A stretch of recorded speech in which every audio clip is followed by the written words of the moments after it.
Ito na yung CCTV camera.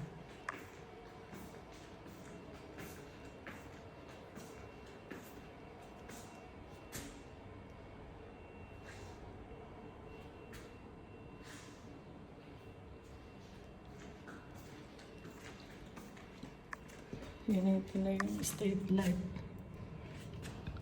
Ang angelo.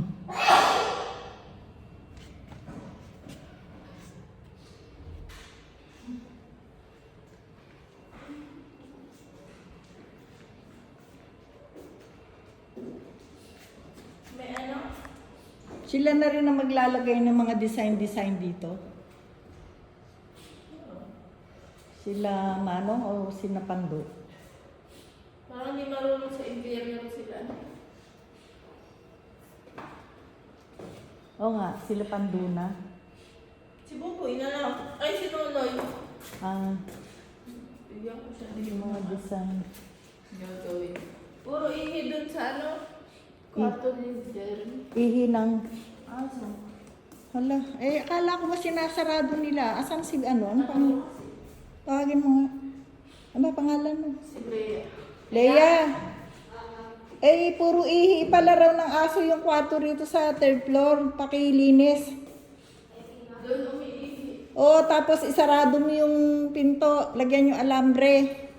Sarap na lang. Nga, isasarado. Hindi, linisin niya muna. Andun yung ihi ng aso.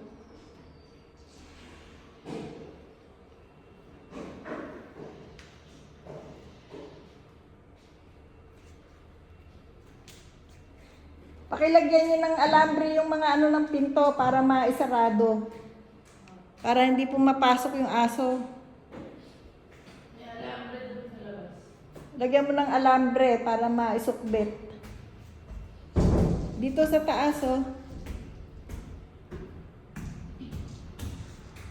Iniihian ng aso. Yung mga ganito, lagyan mo ng doon sa Sa taas. third floor. Doon sa kwarto doon. Tapos lagyan mo ng tali para ano.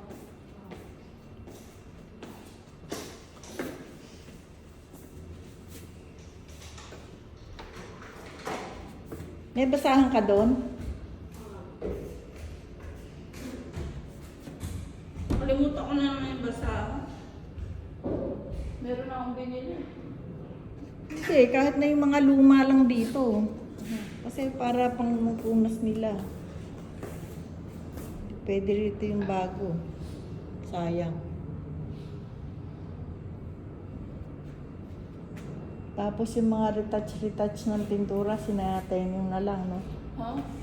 Ni Kevin. Saka ito. Kasi, ipapalitan dahil. Ayan. Ano, kumbaga Yung skin coat ang kanila. Bukas.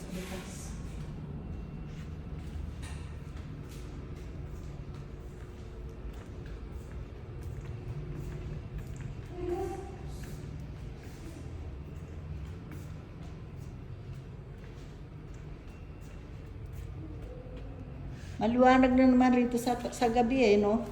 Dahil yan yung street light. Tsaka doon sa likod meron. Yung pa pala, oh. Di ba nilagay yan niya ron? Bali apas yan. Ay, 5.